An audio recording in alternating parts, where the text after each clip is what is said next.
Hello everyone, welcome back to my YouTube channel learn with Sukanya. So guys, आज की इस video में हम पढ़ने वाले हैं चाइल्डहुड एंड ग्रोइंग अप की सेकंड यूनिट के most important topic Kohlberg theory of moral development.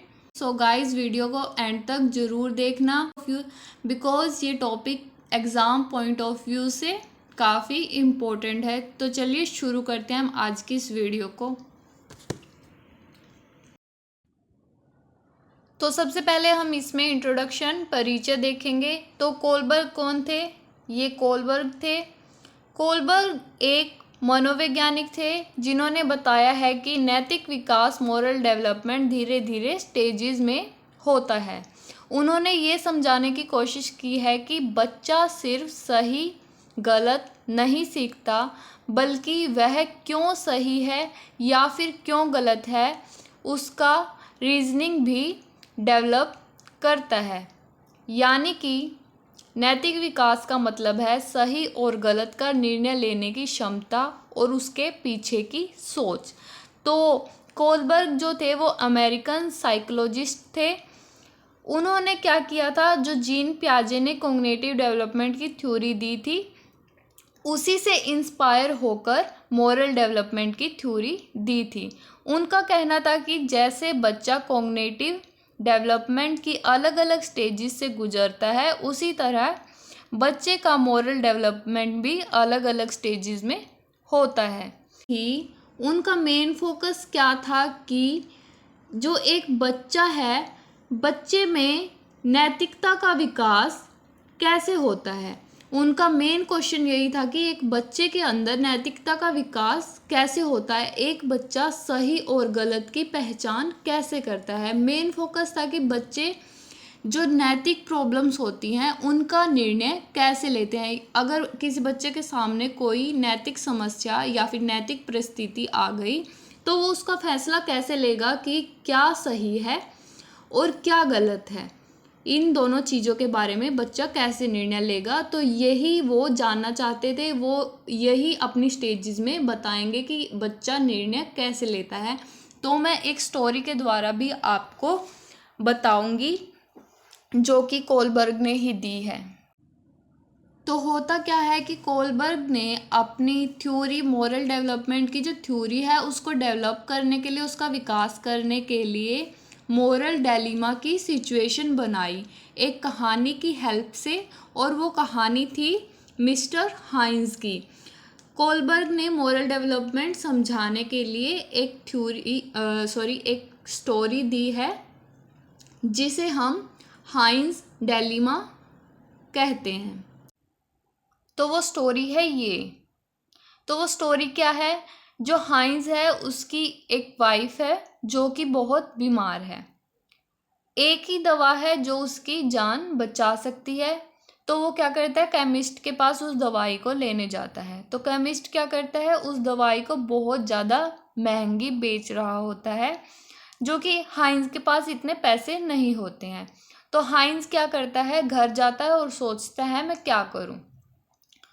अगर वो दवाई के पैसे नहीं देता है तो उसकी वाइफ को वो नहीं बचा पाएगा, और उसके पास इतने पैसे हैं नहीं कि वो उस दवाई को खरीद सके। तो हाइंस क्या करता है, उस दवा को चुराने का फैसला करता है। तो ये वाली स्टोरी जो है हाइंस ने अपने स्टूडेंट्स को सुनाई थी, और ये वाली स्टोरी सुनाने के बाद हाइंस ने जो दवा चुराई है वो सही है या गलत है, ये अपने स्टूडेंट्स से क्वेश्चन पूछा।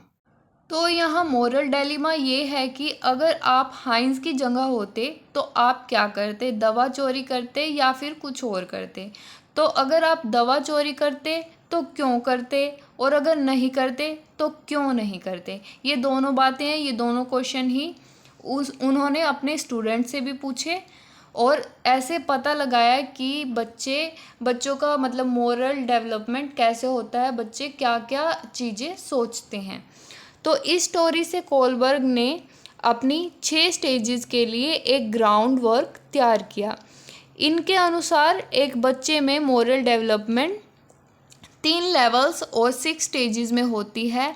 हर लेवल की 2 स्टेजेस होती हैं। तो ये है कोलबर्ग की नैतिक विकास के स्तर, लेवल्स एंड स्टेजेस, जिनमें उन्होंने मोरल डेवलपमेंट को एक्सप्लेन किया है। तो उन्होंने क्या बताया है, ये एक डायग्राम है, डायग्राम के थ्रू हम इसे पहले समझ लेते हैं। ये है लेवल्स। उन्होंने क्या किया है, पहले तो 3 लेवल्स दिए हैं, pre conventional level, conventional level और पोस्ट कन्वेंशनल लेवल। ये 3 लेवल्स दिए हैं और हर लेवल में 2-2 स्टेजेस दिए हैं। ठीक है, पहली स्टेज है फर्स्ट लेवल में obedience and punishment orientation. Second stage है इंडिविजुअलिज्म एंड एक्सचेंज। उसके बाद हमारी सेकंड लेवल में थर्ड स्टेज है good boy good girl orientation. उसके बाद फोर्थ स्टेज है लॉ एंड ऑर्डर ओरिएंटेशन। उसके बाद थर्ड लेवल में फिफ्थ स्टेज है social contract orientation. Six stage है यूनिवर्सल प्रिंसिपल्स। तो ये है 3 लेवल्स एंड 6 स्टेजेस, हर लेवल में 2-2 स्टेजेस हैं। तो इसमें सबसे पहले हमारा फर्स्ट लेवल है प्री कन्वेंशनल लेवल, जो कि 4 से 10 वर्ष तक होता है। इसमें हमारी पहली स्टेज, पहला चरण है ओबीडेंस एंड पनिशमेंट ओरिएंटेशन। इसमें क्या होता है, बच्चा दंड से बचने के लिए काम करता है। सही उसके लिए वही है जिससे सज़ा ना मिले। तो बच्चा क्या करता है, अगर मैं ये काम नहीं करूँगा तो मुझे डांट या सज़ा मिलेगी, इसलिए वो सही काम करता है। फॉर एग्ज़ाम्पल होमवर्क वो सिर्फ इसलिए करता है ताकि उसे डांट ना पड़े। तो ये थी हमारी फर्स्ट स्टेज फर्स्ट लेवल की सेकंड स्टेज है इंडिविजुअलिज्म एंड एक्सचेंज। इसमें क्या होता है, बच्चा रिवार्ड के लिए काम करता है। तो बच्चा जो होता है वो थोड़ा स्मार्ट हो जाता है। वो सोचता है कि अगर मैं ये काम करूँगा तो मुझे क्या फ़ायदा होगा। फॉर एग्ज़ाम्पल होमवर्क करूँगा तो मुझे चॉकलेट मिलेगी। तो ये सेकंड स्टेज है हमारी फर्स्ट लेवल की। उसके बाद है हमारा सेकंड लेवल कन्वेंशनल लेवल, जो कि 10 से 15 वर्ष तक होता है। और इसमें हमारी थर्ड स्टेज है good boy and good girl. इसमें क्या होता है कि बच्चे दूसरों का अप्रूवल चाहते हैं, वो अच्छा दिखना चाहते हैं। तो बच्चे क्या करते हैं, वो चाहते हैं कि लोग उन्हें अच्छा कहे, इसलिए वो सही से काम करते हैं। फॉर एग्ज़ाम्पल टीचर्स की प्रेज़ पाने के लिए वो पढ़ाई करते हैं ताकि वो उनकी तारीफ़ करें और वो अच्छे दिखें। तो ये थी हमारी थर्ड स्टेज सेकंड लेवल की। उसके बाद सेकंड लेवल की फोर्थ स्टेज है हमारी लॉ एंड ऑर्डर। तो इसमें क्या होता है, नियमों का पालन जरूरी होता है, समाज का सिस्टम बनाए रखना होता है। तो जैसे कि अब बच्चा समझता है कि रूल फॉलो करना ज़रूरी है ताकि समाज सही से चले। For example traffic rules follow करना अब बच्चा ज़रूरी समझता है। तो ये थी फोर्थ स्टेज। उसके बाद है हमारा third level post conventional level, जो कि 16+ एज के इसमें बच्चे होते हैं। तो इसमें हमारा फिफ्थ स्टेज जो है सोशल कॉन्ट्रैक्ट। इसमें क्या होता है, रूल चेंज हो सकते हैं, समाज के भले के लिए बच्चा काम कर सकता है। ठीक है, तो इसमें क्या होता है, यहाँ इंसान सोचता है कि अगर कोई रूल अलग से है तो उसे बदलना चाहिए।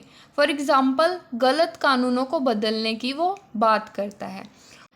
थर्ड लेवल में हमारी 6 स्टेज है यूनिवर्सल एथिकल प्रिंसिपल्स। इसमें क्या होता है, सत्य न्याय समानता सबसे ऊपर होती है। अपने प्रिंसिपल्स, अपने सिद्धांत, अपने डिसीजंस होते हैं।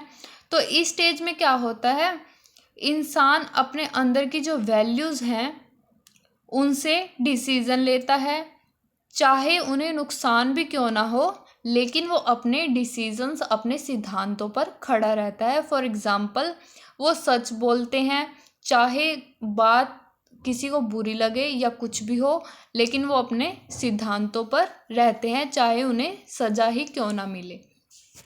तो ये थे हमारे मोरल डेवलपमेंट के 3 लेवल्स एंड 6 स्टेजेस। उसके बाद इस थ्योरी की हम कुछ एजुकेशनल इम्प्लीकेशंस देख लेते हैं। तो एजुकेशनल इम्प्लीकेशंस क्या हैं? बच्चों में मोरल थिंकिंग डेवलप करनी चाहिए और रियल लाइफ एग्जांपल्स देने चाहिए। सही गलत समझने के लिए सिचुएशंस देनी चाहिए। इंडियन वैल्यूज़ रिस्पेक्ट, ऑनेस्टी सिखानी चाहिए। तो ये थे हमारे कुछ मोरल डेवलपमेंट थ्योरी के एजुकेशनल इम्प्लीकेशंस। और उसके बाद है निष्कर्ष। कोई भी क्वेश्चन लिखने के बाद, जो 16 मार्क्स में हमारे क्वेश्चंस होते हैं, उसके बाद निष्कर्ष लिखना बहुत ज़रूरी है। तो निष्कर्ष में हमारा कोलबर्ग के अनुसार नैतिक विकास धीरे धीरे स्टेजेस में होता है और उम्र के साथ साथ सोच मैच्योर होने लगती है। तो इस स्टेज में उन्होंने बताया है कि एक बच्चे का मोरल डेवलपमेंट हर स्टेज में कैसे होता है। जब वो छोटा होता है तो वो कैसे सोचता है, और जब वो बड़ा हो जाता है तो वो कैसे सोचता है। आई होप आपको ये थ्योरी अच्छे से समझ आ गई होगी। और अगर आपने मेरी पिछली वीडियोस नहीं देखी हैं पियाजे की थ्योरीज वगैरह, तो आप चैनल पर जाके देख सकते हो। तो मिलते हैं नेक्स्ट वीडियो में, तब तक के लिए पढ़ते रहिए, आगे बढ़ते रहिए। See you in the next video.